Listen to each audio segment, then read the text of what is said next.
Glória a Deus, Pai querido, Senhor amado, nós te pedimos em nome de Jesus que o Senhor venha falar conosco, Senhor, por meio da Tua palavra, que é Espírito e vida, Senhor. Venha nos envolver, meu Deus, com a Tua presença, com o Teu Espírito. Venha quebrantar os nossos corações. Ó Senhor, nos dá entendimento, discernimento, compreensão das Sagradas Escrituras, meu Deus, porque é a Tua boca falando conosco por meio da palavra, da Tua palavra. Ó Senhor, e nós sabemos, ó Deus, que a Tua palavra não volta para o Senhor vazia, sem antes produzir os resultados para os quais o Senhor as designou, ou o Senhor as designar. Meu Deus, assim nós pedimos que a mensagem dessa manhã de domingo venha, Senhor, produzir resultados em mim, em nós, em você, para para a glória do nome do Senhor, para a glória do Senhor Jesus, para a glória do Pai, do Filho e do Espírito Santo de Deus, e para que assim nós sejamos muito abençoados, ainda mais abençoados, ó Deus, por meio desse por meio dessa por meio dessa ação gloriosa, poderosa, sobrenatural, ó meu Deus, que só o Senhor pode fazer, meu Deus, para nos transformar, para nos limpar, para nos purificar, para nos santificar por meio da Tua palavra, para nos trazer vida, a verdadeira vida que procede do Senhor. Meu Deus, em nome de Jesus, assim, Senhor, nós te pedimos, nos abençoa, Senhor, através dessa mensagem, para a glória do Teu nome. Amém e graças a Deus. Então nós vamos ler aqui no livro do profeta Ezequiel, capítulo 47, do verso 1 até o verso de número 12. Glória a Deus. Vamos então ler e depois tecer alguns comentários e fazer algumas conexões com outras passagens bíblicas. Louvado seja o nome do Senhor Jesus. Diz-nos assim então o nosso Deus na sua palavra, Ezequiel capítulo 47, iniciando pelo verso 1. Então aquele homem me conduziu de volta à entrada do templo, e vi água saindo de debaixo da soleira do templo e fluindo em direção ao oriente, a leste, porquanto a casa estava voltada para o oriente. A água descia de debaixo do lado sul do templo ao sul do altar. E em seguida ele me levou para fora pelo portão norte e conduziu-me pelo lado de fora até o portão externo que dá para o oriente, leste, e a água fluía do lado sul. O homem deslocou-se para o lado oriental com uma corda de medir na mão, e enquanto se movia, totalizou 1000 côvados, isto é, 500 côvados longos, isto é, 500 metros, e me fez passar pelas águas que batiam na altura do meu tornozelo. As águas até aquele momento batiam na altura do tornozelo. 4 a seguir. De novo mediu 500 metros e conduziu-me pelas águas que chegavam aos joelhos. Mediu então mais 500 metros e levou-me pelas águas que batiam na cintura. Ainda mediu mais 500 metros, mas agora era um rio que eu não conseguia atravessar, porque a água havia subido muito e já era tão profunda que só se podia atravessar a nado. Era um rio que não se podia vencer apenas caminhando. Então aquelas águas já haviam se avolumado e se transformado num rio que já não se podia mais caminhar, já não podia mais atravessar andando, caminhando, somente nadando. Verso 6. Então ele me indagou: observaste tudo isso, ó querido filho do homem? E transportou-me de volta à margem do rio. Assim que cheguei, notei muitas árvores em cada lado do rio, e ele me revelou: estas águas fluem para o leste, em direção à região oriental, e descendo até a Arabá, ao vale do rio Jordão, chegando ao Mar Morto. E ao entrarem nas águas salgadas, estas se tornam doces e saudáveis. Então ali o rio fluía em direção o rio Jordão, né? Se transformava no Rio Jordão e corria em direção ao Mar Morto. E ele recebe esse nome porque não há vida nele, devido ao alto teor de sal, né, nas águas. Então nenhum peixe, nenhum animal marítimo ou fluvial ali consegue sobreviver.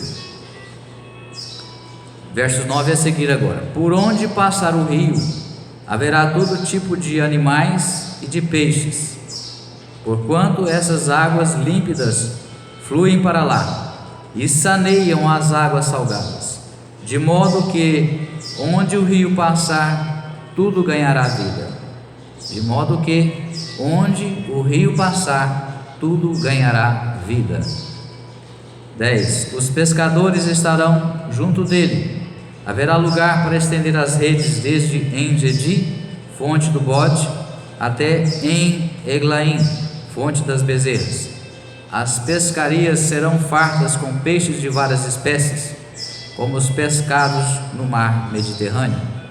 Todavia seus charcos e pântanos não represarão água potável e serão deixados para a produção de sal. As águas, que se esparramam para fora do leito do rio, então formam esses pântanos, esses charcos. E aqui ele está dizendo que essas águas não serão águas potáveis, mas serão para a produção de sal. Então, junto ao rio, em ambas as margens, haverá todo tipo de árvore que dá fruto comestível. A sua folha não murchará, nem o seu fruto apodrecerá, e produzirão novos frutos todos os meses, porque a água que flui do santuário é purificadora e chega a elas. Seus frutos servirão de alimento e suas folhas de remédio. Vamos repetir esse verso de número 12. Então, junto ao rio, em ambas as margens, nascerá todo tipo de árvore que dá fruto comestível para comer. A sua folha não murchará, nem o seu fruto apodrecerá, e produzirão novos frutos todos os meses, porque a água que flui do santuário é purificadora e chega a elas. Seus frutos servirão de alimento e suas folhas de remédio. Amém? Glória a Deus. Então esse é um rio aqui falando simbolicamente, uma linguagem simbólica, mas é a descrição de um rio, onde Deus então leva ali o profeta naquela visão para caminhar seguindo o leito do rio, iniciando por águas rasas que batiam nos tornozelos, depois as águas vão se avolumando, vão aumentando, bate nos joelhos, depois na cintura, depois já são águas que não se dá mais para caminhar, que tem que atravessar a nado, conforme nós vimos.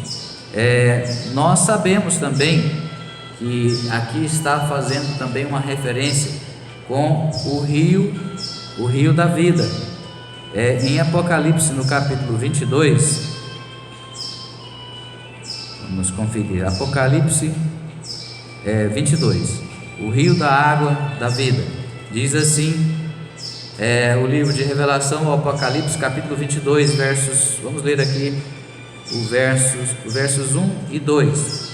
Então o anjo me mostrou o rio da água da vida, que translúcido como cristal, fluía do trono de Deus e do Cordeiro, e que passa no meio da rua principal da cidade.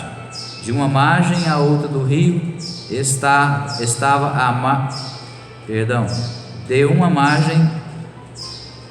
de uma a outra margem do rio estava a árvore da vida, que produz 12 frutos, de mês em mês, e as folhas da árvore servem para a cura das nações. Vamos repetir esse segundo verso. Então esse rio, passa no meio da rua principal da cidade, Jerusalém Celestial. De uma a outra margem do rio estava a árvore da vida, que produz 12 frutos, de mês em mês, e as folhas da árvore servem para a cura das nações. Então ali nós lemos que os frutos serão para alimento, na visão dada ao profeta Ezequiel, e as folhas servirão para remédio. E aqui está fazendo referência à cura, né? Cura das nações, conforme nós lemos agora. Produzirão frutos, logicamente para se alimentar, e também cura das nações. As folhas então servirão para a cura das nações. Também é uma linguagem simbólica, mas uma está relacionada com a outra. Então, qual o aspecto que nós queremos enfatizar nessa mensagem do dia de hoje? Nós queremos enfatizar aquilo que Deus tem reservado, preparado para nós. Se nós quisermos entrar nesse rio e seguirmos por ele, até mesmo ao ponto de nós mergulharmos nesse rio, sermos envolvidos nesse rio, submergir nessas águas desse rio, nós vamos experimentar a presença de Deus conosco. Nós vamos desfrutar da vida, da verdadeira vida, a vida que Deus tem para nós. Se nós quisermos, fazendo agora um paralelo com a nossa caminhada cristã, a nossa caminhada com Deus aqui na terra, se nós ficarmos só às margens, nós não vamos experimentar nada da presença de Deus, porque a água, ela simboliza também a vida, e a vida vem através do próprio Deus, através do Espírito Santo. Então nós recebemos um novo Espírito da parte de Deus, e assim o batismo também, ele é associado a esse novo nascimento, onde nós, ao submergirmos na água, sermos mergulhados na água, na ocasião do batismo, nós estamos simbolicamente declarando publicamente que nós agora renunciamos àquela velha vida.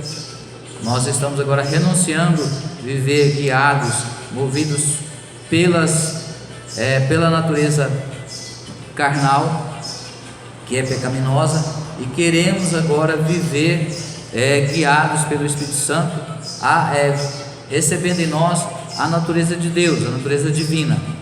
E então esse novo nascimento, ele se dá também com esse mergulho nas águas. Então, ao mergulharmos nas águas, nós estaríamos então recebendo a vida de Deus, o Espírito Santo, a verdadeira vida que Deus tem para nós. Então, agora trazendo para essa passagem que nós lemos de Isaías, de Ezequiel 47, nós podemos fazer essa análise. É claro que é apenas uma interpretação minha própria, mas eu também estou compartilhando aquilo que já recebi de outras pessoas, de outros intérpretes que interpretaram dessa forma, ou de forma semelhante a essa. Então nós podemos interpretar dessa maneira. Se nós permanecermos na margem, nós não teremos contato com a vida de Deus, porque a água está simbolizando a vida. O Senhor Jesus diz para aquela mulher lá no poço em Samaria que Ele tinha a água da vida para dar para ela. Se ela bebesse daquela fonte, ela nunca mais teria sede. Sede de quê? Sede do próprio Deus, não é sede da água. Ele estava se referindo não à água propriamente, mas um simbolismo. É a água que traz vida, é a vida de Deus. Então ela, se recebesse Jesus como seu Senhor e Salvador, assim como eu recebi, assim como você recebeu, assim como você que está ainda indeciso pode e deve receber, você vai receber essa vida, a vida de Deus, que vem no nosso espírito, através do nosso espírito. E se nós entrarmos então na água e ficarmos com as águas na altura dos tornozelos, nós vamos ter pequenas experiências com Deus. O nosso conhecimento de Deus também com certeza será limitado, porque quanto mais nós conhecemos a Deus, quanto mais nós nos aproximamos dele, mais ele se aproxima de nós.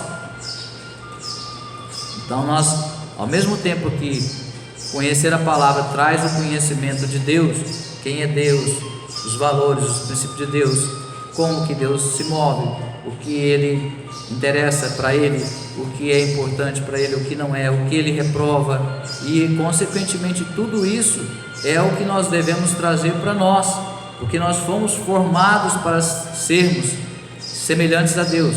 Perdemos essa semelhança com o pecado introduzido no mundo através lá de Adão e de Eva, e esse pecado vem sendo transmitido. Mas Jesus veio para nos resgatar essa imagem perdida, essa imagem que nós perdemos pelo pecado. Nós precisamos agora recuperar a imagem de Deus e nos tornarmos cada dia mais semelhantes ao Senhor Jesus, sendo transformados pela renovação das nossas mentes, como disse o apóstolo Paulo, através da própria palavra, através das Escrituras Sagradas. Por isso que nós precisamos também aprofundar no conhecimento das Escrituras. Na medida que nós vamos aprofundando no conhecimento das Escrituras, se nós realmente tivermos no coração o desejo de fazer aquilo que é a vontade de Deus, que a vontade de Deus se cumpra em nós, em mim, em você, o próprio Deus vai também nos capacitando para isso. Ele vai nos dando mais condições para isso, Ele vai nos ajudando nesse processo, e aí nós vamos tendo mais experiências com Deus. Se avançamos mais, nos aproximamos mais e aprofundamos mais nesse rio, as águas baterão nos joelhos, mais conhecimento, mais experiências, mais próximo de Deus, na altura da cintura, mais ainda, e agora depois nos lombos, ou depois até numa profundidade onde já não se pode mais ficar em pé, caminhar, teríamos que nadar. Então esse deve ser o nosso alvo, entrar, nos aprofundarmos em Deus, entrar nesse rio até que nós tenhamos que nadar, e aí nós vamos desfrutar plenamente da vida que Deus preparou para nós. Os propósitos que Deus estabeleceu para mim, para você, para nós, irão se cumprir na medida em que nós nos aprofundarmos mais nesse relacionamento com Deus, simbolicamente nas águas, conforme nós lemos. E o que essas águas produzem? O que elas promovem? Qual o efeito dessas águas? Nós vimos lá nos versos finais. As águas vão chegar ao Mar Morto, verso 8, e ao entrarem nas águas salgadas, essas se tornarão doces e saudáveis. Então, se a sua vida, simbolicamente falando, se a sua vida está amarga, ou se a sua vida está sem sal, ou se a sua vida está extremamente ácida, se você é uma pessoa triste, se você é uma pessoa perturbada, se você é uma pessoa desequilibrada, se você está numa situação de tormento, vive atormentada, se você é uma pessoa extremamente ansiosa, enfim, qualquer tipo de problema que você estiver vivendo, estiver experimentando, se você se aprofundar em Deus, essa vida de Deus, essas águas purificadoras vão te limpar, elas vão te libertar de tudo, de tudo que está te perturbando, de tudo que está roubando a sua paz, de tudo que está minando as suas forças, de tudo que está te entristecendo, fazendo sofrer. Se é uma separação, se houve um rompimento entre o casal, ou isso está te abatendo profundamente, você deve se aprofundar em Deus, antes até de querer fazer alguma coisa em relação ao outro. Você deve se fortalecer em Deus, buscar de Deus, para que você entenda esse processo do que Deus está, por que Deus está permitindo você passar por tal situação, por tal sofrimento. Citamos um exemplo, mas podem ser quaisquer outras situações que causem esses mesmos efeitos, ou outros efeitos semelhantes a esse. Ou seja, Deus quer nos transformar para nos abençoar. Não tem como nós sermos abençoados por Deus sem nós passarmos pelos processos. O processo que principia com o arrependimento, o reconhecimento dos nossos erros. Eu só vou receber de Deus aquilo que eu preciso e que Ele quer me dar se eu reconhecer as minhas falhas, os meus erros, os meus pecados, se eu os confessar, se eu tiver mesmo decidido a parar de pecar, mesmo que eu não consiga plenamente num primeiro momento, mesmo que seja um processo que envolve também uma libertação e que eu precise de um tempo, que eu precise de orar, de jejuar, que eu preciso fazer campanha nesse sentido de orar e jejuar por algum tempo, se for necessário, para ir avançando, para ir evoluindo, repetir. Eu preciso de ajuda. Venha à igreja para receber a oração, venha cultuar para ouvir a palavra, peça ajuda. Ou a isso declaide, canteai, para quem pode te ajudar, para quem está interessado em te ajudar e tem condições, capacidade para te ajudar. Nós não podemos ouvir conselhos de uma pessoa que está despreparada, porque se nós ouvirmos a nossa situação, que já é difícil, vai se complicar ainda mais. A pessoa não tem preparo, não é uma pessoa que tem bagagem, conhecimento, experiência, não é uma pessoa espiritual. O que a pessoa vai te falar? Vai falar abobrinha, misericórdia. Então não vai te ajudar em nada, só vai te prejudicar. Então nós precisamos de Deus, e através do nosso clamor a Deus, através de nós abrirmos os nossos corações a Deus e confessarmos a Deus as nossas culpas e reconhecermos e pedirmos que Deus nos mostre, fale conosco de onde nós estamos errando, em que nós estamos errando, que nós queremos ficar livres, que nós queremos ser libertos e ser transformados para sermos abençoados. Então assim é que Deus virá em nosso socorro, e aí Ele nos ajudará e vai levantar as pessoas que tiverem condições de ajudar a você ou a mim, ou a quem estiver passando por tal situação. Glória a Deus.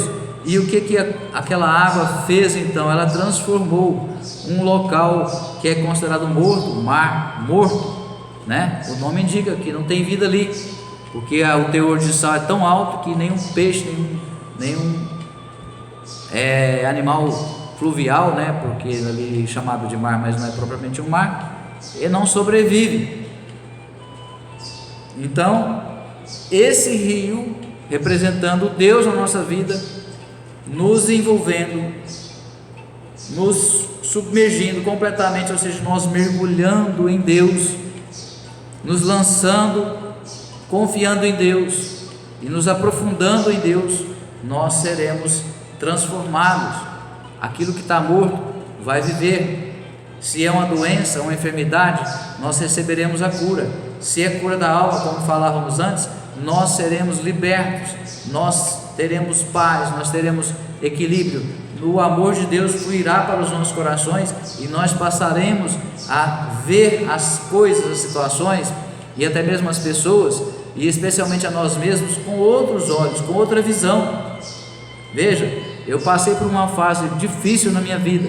Eu não queria estar perto de ninguém, eu não queria conversar com ninguém, eu não queria me aproximar de ninguém. Eu fazia somente o estritamente necessário. Eu ia para o trabalho voltava para casa. Quando eu ia todo domingo pela manhã visitar a minha mãe, naquela época ela não morava comigo, eu ia visitar a minha mãe e eu passava ali algumas horas com ela e eu não falava nada dos meus problemas, mas eu estava triste. Eu creio que ela percebia.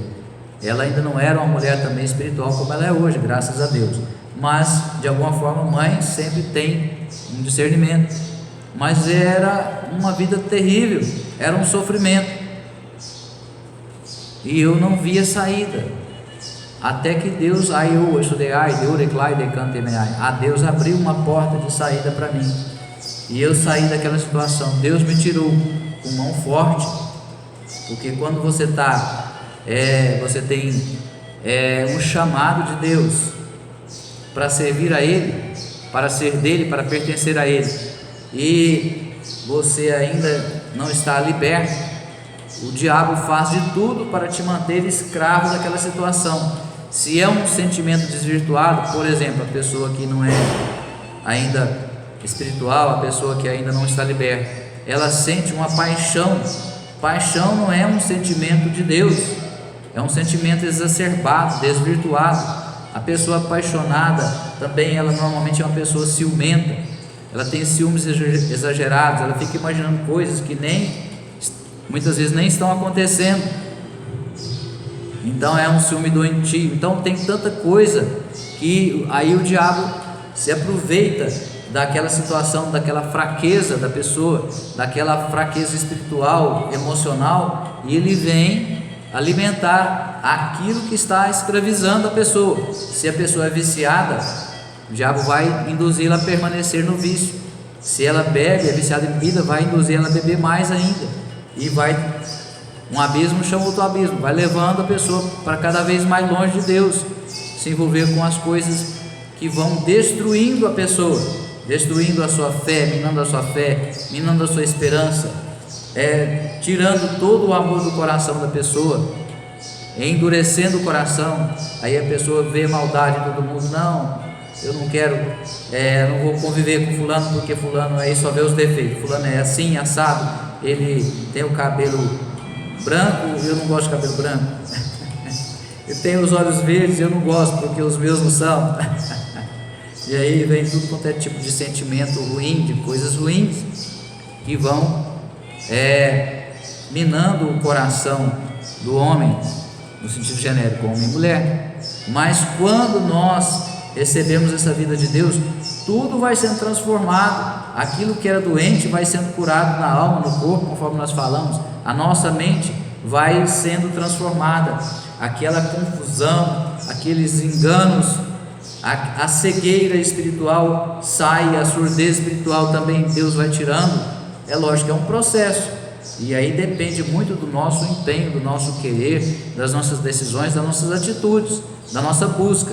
Mas Deus vai nos abençoar na medida que nós tomarmos a decisão e dermos o primeiro passo.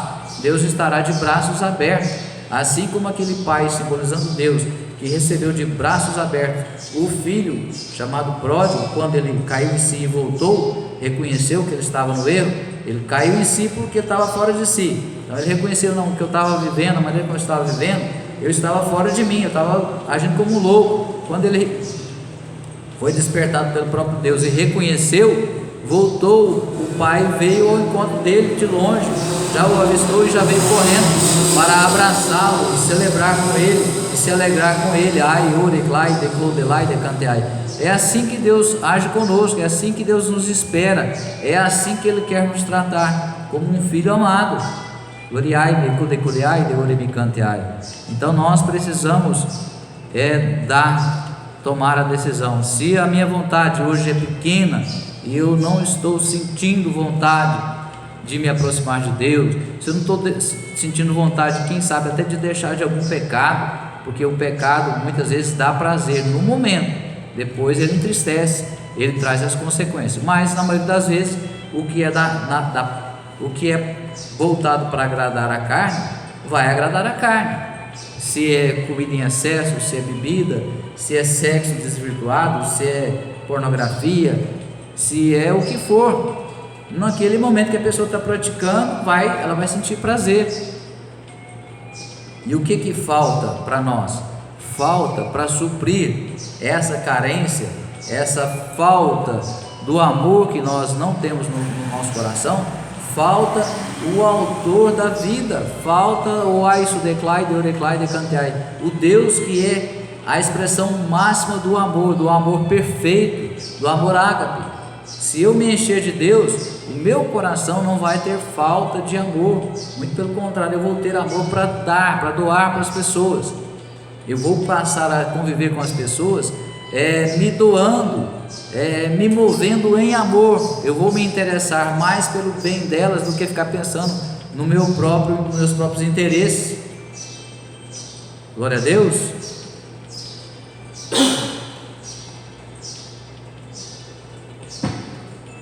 Enquanto a pessoa não está vivendo no verdadeiro amor de Deus, ela ainda tem muito de egoísmo.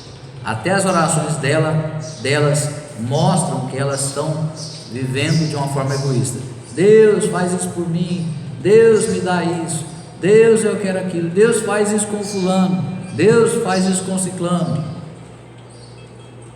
Quem aí está orando dessa forma?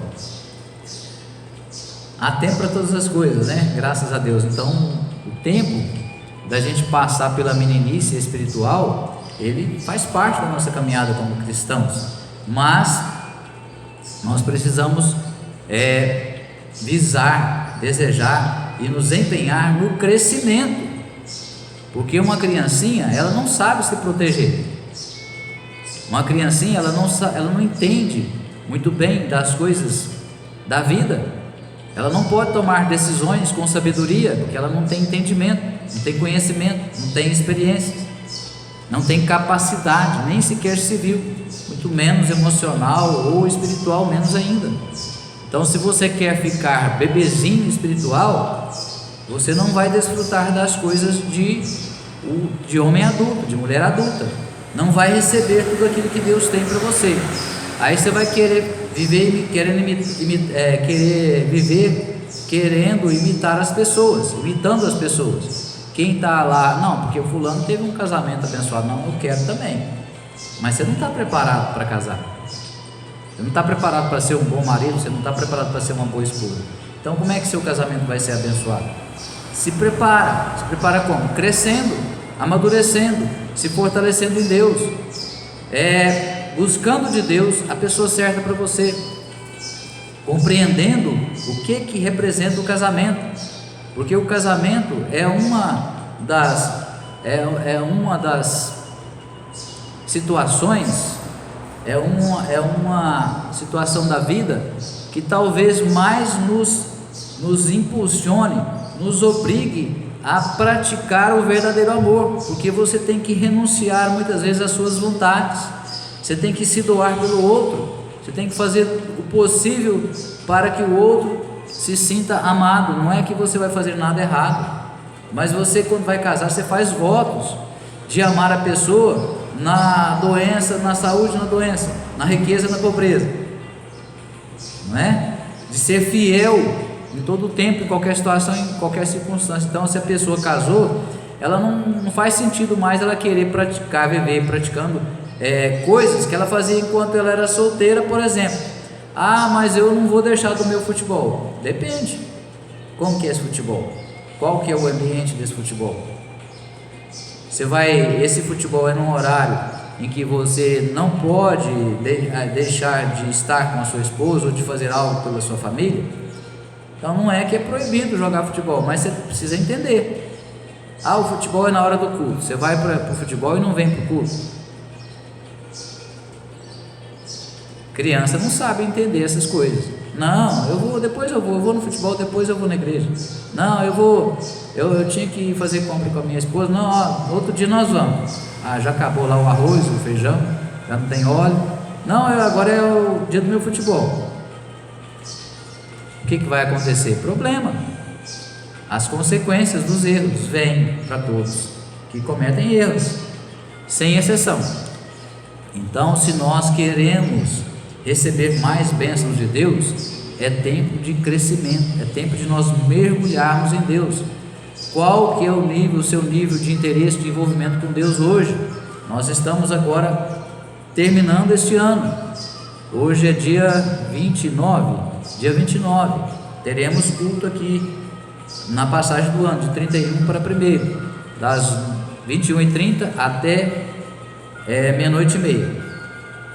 Então nós teremos aqui um período de 3 horas somente, e nós vamos estar aqui reunidos orando, meditando na palavra, louvando a Deus, fazendo as nossas orações, agradecendo a Deus, fazendo as nossas petições também para aquilo que nós queremos e muito mais para aquilo que nós precisamos receber de Deus para o próximo ano de 2025. Você está convidado, venha estar aqui conosco. Então, nós precisamos mergulhar nessas águas, porque delas flui a vida. É a vida que Deus tem para você, a vida que Deus tem para nós. A vida de paz, a vida com saúde, a vida com prosperidade em todos os sentidos, a vida com amor. Os nossos relacionamentos devem ser baseados, fundamentados em amor. Tudo que nós formos fazer tem que ser movidos pelo amor de Deus. Para eu vir cultuar a Deus, eu preciso me encher do amor de Deus. Eu não estou com vontade porque hoje está chovendo, eu estou com vontade de dormir, estou cansado, enfim, qualquer que seja o seu motivo, talvez até tenha um motivo justo, mas você tem a opção de escolher: eu quero agradecer a Deus, eu quero manifestar a minha gratidão a Deus por tudo que Ele é e por tudo que Ele faz, e eu quero buscar mais de Deus porque eu preciso e Ele tem para me dar, ou eu escolho deixar para depois, ou não ir dia nenhum. Misericórdia. Então, assim, são coisas que nós a todo momento temos que decidir, e nós manifestamos o amor de forma não só por sentimentos, mas muito mais por atitudes, por ações, porque amor é mandamento. Se é mandamento, você não tem opção de escolher amar a Deus sobre todas as coisas e amar ao nosso próximo como nós mesmos. Não foi como Jesus falou? Olha, vamos ler aqui em Mateus 22, 36 ao 40. Se eu não me engano, um fariseu, um perito da lei, fez essa pergunta para Jesus: mestre, qual é o maior mandamento da lei? Asseverou-lhe Jesus: amarás o Senhor teu Deus de todo o teu coração, de toda a tua alma e com toda a tua inteligência. Este é o primeiro e o maior dos mandamentos. O segundo, semelhante a este, é: amarás o teu próximo como a ti mesmo. A estes 2 mandamentos estão sujeitos toda a lei e os profetas. Glória a Deus, louvado seja o nome do Senhor Jesus. E aí também em João capítulo 14, verso 15: se vós me amais, obedecereis aos meus mandamentos. Então, como que eu provo que eu estou amando a Deus? Obedecendo a Ele. Se eu não estiver obedecendo a Ele, eu posso falar que estou amando a Ele? Se estiver obedecendo em algumas coisas, você está amando pouco. Se não estiver obedecendo em nada, você não está amando nada. Se você estiver obedecendo muito, você está amando muito. É bem assim. E Deus é amor, e Ele já provou o seu amor por nós. João 3,16: porque Deus amou o mundo de tal maneira que deu o seu Filho unigênito, para que todo aquele que nele crê não pereça, mas tenha a vida eterna. Então, o maior presente, a maior prova de amor que Deus poderia dar por nós, para mostrar o seu amor por nós, Ele já fez, e foi enviar o Senhor Jesus para se sacrificar por nós, para morrer em nosso lugar, para nos proporcionar a salvação, a vida eterna, e para nos proporcionar uma nova vida.